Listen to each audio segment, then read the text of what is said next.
이번에는 호르몬을 볼 건데, 호르몬. 네, 그림이 있죠. 네, 이거보다 호르몬 많습니다. 근데 우리는 요것만 이야기를 할 겁니다. 일단은 중학교 내용에서는 요 정도 이야기를 하면은 그렇게 문제는 없을 것 같고요.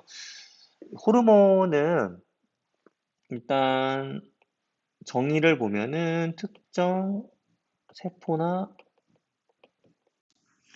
기관으로 신호를 전달하여 몸의 기능을 조절하는 물질.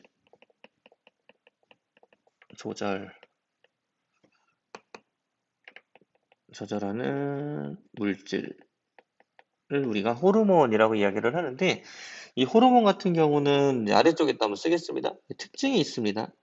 호르몬의 특징. 네, 첫 번째로는요, 내분비 샘에서 분비를 한다라는 거야. 내분비샘. 네, 그러면은 우리가 내분비샘이 있으면 뭐가 있을 거냐면 외분비샘이 있을 건데, 일단은 내분비샘은 호르몬이 분비되는 곳입니다. 호르몬이 분비되는 조직이나 기관 이런 것들을 내분비샘이라고 이야기를 하는데요. 그러면 외분비샘은 뭐냐? 뭐 특징이 있겠죠. 근데 내분비샘은 뭐가 없냐면은 분비관이라고 하는 게 없어요. 근데 외분비샘은 분비관이라고 하는 게 있어요. 분비관. 그렇기 때문에 내분비샘 같은 경우는 분비관이 없으니까 뭐를 타고 이동을 하냐면은 이동 경로가 혈관이야. 혈관을 이용한다라고 하는 것은 호르몬은 혈액에서 혈액을 통해서 운반이 된다라는 거죠. 혈액을 통해서. 혈액에 호르몬이 섞여서 우리 몸을 돌다가 특정 기관이나 세포에 작용을 하는 거죠. 외분비샘은 분비관이 있어요. 네, 그러니까 얘네들은 주로 땀샘이나 땀샘, 뭐 침샘, 뭐 이런 것들. 그래서 분비관이 있어서 그 관을 통해서 분비가 된다. 네, 이렇게 기억을 좀 하면 될 것 같아요. 그래서 호르몬이랑 관련된 것은 우리가 내분비샘이다. 네, 기억을 하면 되겠습니다. 네, 그리고 방금 이야기했었는데 특징 중에 하나가 또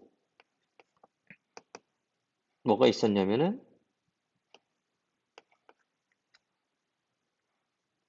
혈관을 통해서 이동을 한다. 혈액을 통해서 이동을 하는데 그러면은 모든 곳에 다 작용을 할 것 같지만 특정 기관이나 세포에만 작용을 한다라는 거지. 특정 기관이나 세포에만 작용을 하죠. 얘네들은. 그래서 호르몬의 작용을 받는 세포나 기관을 우리가 표적 세포 그리고 표적 기관이라고 이야기를 합니다. 표적 세포, 표적 기관.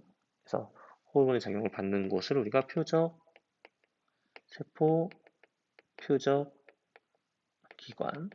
여기에만 작용한다라는 거야. 호르몬은. 온몸을 돌다 보니까 모든 곳에 다 작용을 할 수는 없죠.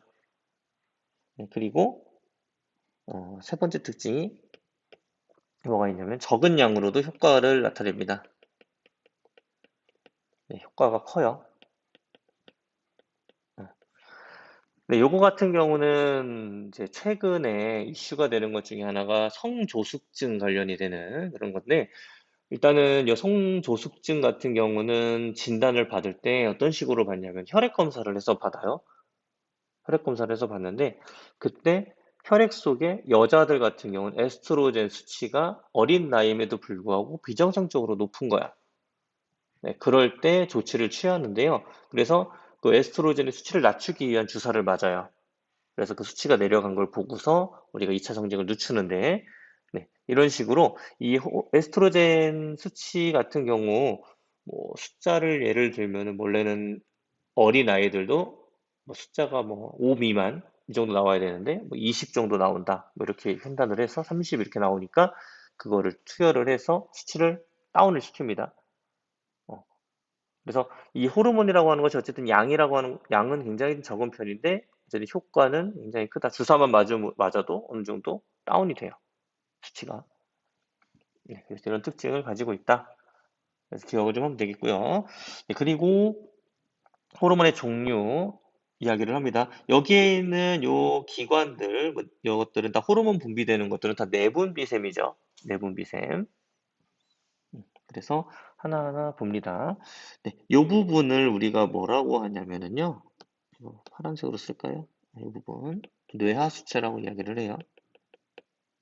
뇌하수체. 뇌하수체에서는 몇 개의 호르몬을 이야기를 하냐면 세 가지를 이야기를 하는데요. 첫 번째는 생장 호르몬. 생장 호르몬.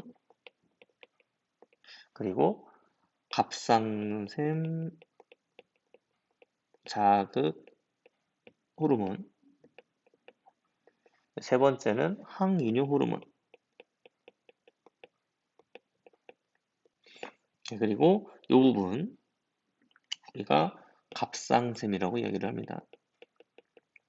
여기에서는 어떤 호르몬이 티록신이라고 하는 호르몬이 나온다. 그리고 여기 콩팥 위쪽에 붙어 있는 이 부분을 우리가 부신이라고 이야기를 하는데요. 여기에서는 아드레날린이라고 하는 호르몬이 분비가 되고요. 그리고 이 앞쪽에 이 부분에서는 이자인데 여기에서는 두 가지가 나오는데요. 인슐린과 글루카곤 이 두 가지가 나온다. 글씨를 못 써서 다시 써야겠다. 글루카곤이 나옵니다. 네, 그리고 남자면은 여기 정소 이 부분이죠. 네, 정소에서는 테스토스테론, 여자들은 요 난소에서 에스트로겐이 나온다.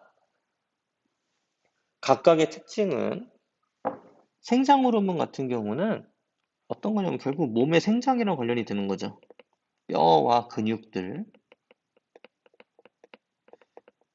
그리고 갑상샘 자극 호르몬은 어떤 곳을 자극하냐면 여기를 자극을 하는 거야. 요 갑상샘 자극 호르몬은 얘를 자극을 하는 거지. 그래서 티록신 분비되라. 얘가 많이 나오면 티록신이 많이 분비가 되죠. 그래서 얘는 티록신 분비 촉진. 네, 갑상샘에서 티록신이 분비가 되는데 이 티록신 같은 경우는 무엇을 하냐면요. 세포 호흡을 촉진을 한대. 그리고 체온 유지도 한대요. 그러면은 여기에서 세포 호흡이 뭐냐? 이거는 이거야. 포도당과 산소가 세포에 있는 곳에서 반응을 하죠. 그러니까 산소는 호흡을 통해서 들어왔고 포도당은 소화 과정을 통해서 들어왔죠. 혈액 속에. 그래서 혈액 속에 세포에 전달을 합니다. 그래서 이것들을 가지고 뭘 만들어내냐면은 이산화탄소와 물과 에너지를 만들어내요. 요 에너지. 요게 포인트지. 그래서 요 에너지가 만들어지니까 몸에서 열이 발생을 하고 이걸 가지고 체온 유지를 하는 거야. 나머지 것들은 노폐물이니까 다 내부 밖으로 내보낼 테고요. 네, 그래서 여기 이거 기억을 좀 하면 되겠고요. 일부러 같이 얘기를 했습니다. 네, 항이뇨 호르몬 같은 경우는 이뇨작용이라고 하는 단어가 있는데 이뇨작용은 오줌을 잘 배설을 할 수 있게 만드는 작용인데요. 항이뇨니까 이거는 오줌을 안 넣게 어떻게 안 넣게 하냐면요. 콩팥에서 물의 재흡수 촉진. 오줌으로 내보내야 되는데 오줌으로 내보내질 않는 거죠. 항이뇨 호르몬은. 계속 물이 몸으로 흡수되라라고 이야기를 하는 거고요. 그리고 네, 아드레날린이라고 하는 호르몬 부신 쪽에서 나오는 것은 네, 혈당량 증가라고 하는 것이 있는데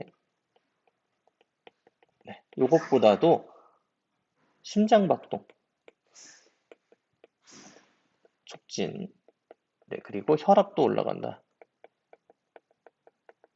이런 것들이죠. 그래서 우리가 항상성 유지 조절 이야기를 할 때, 유지와 조절 이야기를 할 때, 혈당량 같은 경우 이 두 가지, 이자와 글루카곤을 가지고, 이자와 글루카곤이 아니지, 인슐린과 글루카곤을 가지고 이야기를 하는데, 이 아드레날린 같은 경우는 우리가 뭐, 갑자기 당을 끌어다 써야 될 때, 이럴 때 나오는 호르몬인 것 같아요. 기분이 좋거나 뭔가 흥분을 했다든지 이럴 때 나오는 호르몬인 것 같습니다.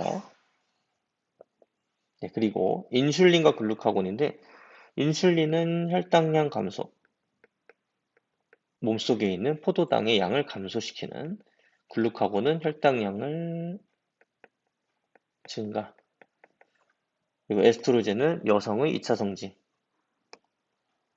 여성의 2차 성징, 테스토스테론은 남성의 2차 성징과 관련이 있다. 네, 이렇게 기억을 좀 하면 좋겠습니다. 특히 여기에 있는 이제 아드레날린 호르몬 같은 경우는 주로 우리가 흥분했을 때,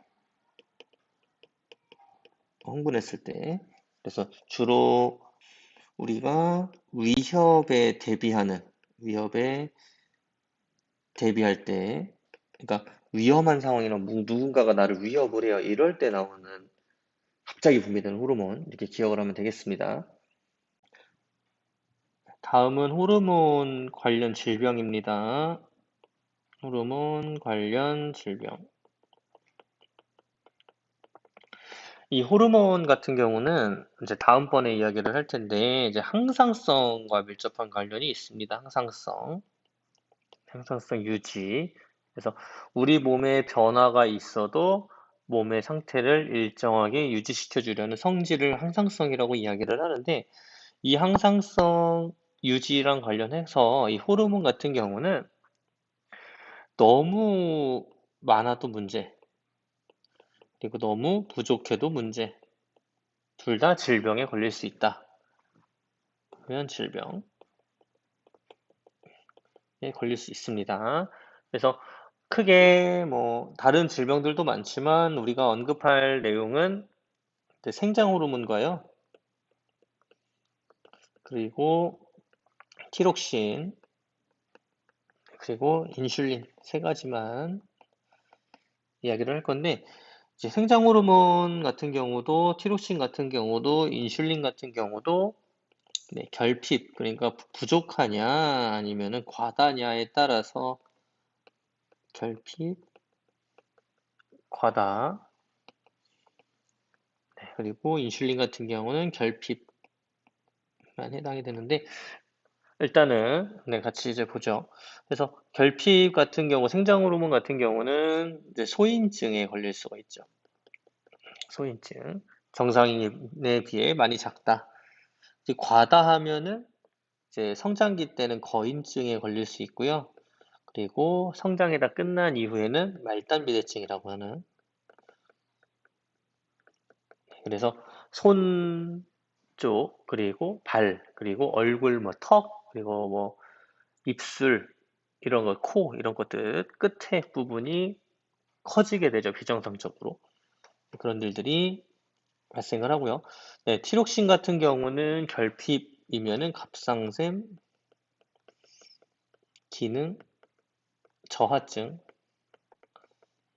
과다하면 갑상샘, 기능, 항진증. 저하증과 항진증이 있는데, 이 저하증 같은 경우는 일단은 티록신이 하는 일은 세포호흡이란 말이죠. 세포호흡. 네, 그러면은 에너지를 만들어내야 되는데, 저하가 됐다라고 하는 것은 에너지를 못 만들어내는 거지. 네, 그러니까 우리가 일반적으로 생활하는 상황에서 에너지가 없다 보니 쉽게 피로해진다. 피로. 네, 그리고 추워지죠. 그러니까 체온 조절이 잘 안 되는 거지. 에너지가 부족하니까 내 몸에 열이 부족하고, 그래서 쉽게 추위를 타죠. 추위 타고. 그리고 포도당을 가지고 에너지를 잘 못 만들어내니까 체중은 증가하는 상황이 되겠습니다. 항진증 같은 경우는 이제 오히려 세포호흡이 막 자주 일어나고 하다 보니 기능이 내 몸의 그런 신진대사라고 하는데 그런 것들이 활발해지다 보니 이제 맥박 같은 것들이 오히려 빨라진다. 음, 빨라진다라고 하는 것은 심장이 꽝꽝꽝 뛰고 그리고 포도당과 센서를 세포 쪽에 많이 공급을 해준다라는 걸로 생각을 하면 될 것 같아요. 그리고 이제 체중 감소한다고 좋아할 수도 있는데 이게 좋은 게 아니에요, 이게. 어, 그 부작용으로 눈이 막 돌출되기도 하고 그러니까 이런 일들이 발생을 한다. 네, 인슐린 같은 경우는 뭐 제일 흔하게 아는 병이 당뇨병. 네, 당뇨병. 네, 그리고 이제 이게 당뇨병에 걸리면은 쉽게 피로해지고 체중 감소하고 심한 갈증 느끼고 뭐 오줌에 당이 섞여 나오는 병이다 보니까 이거는 뭐 얘기 이럴 정도로 할 수가 있겠습니다.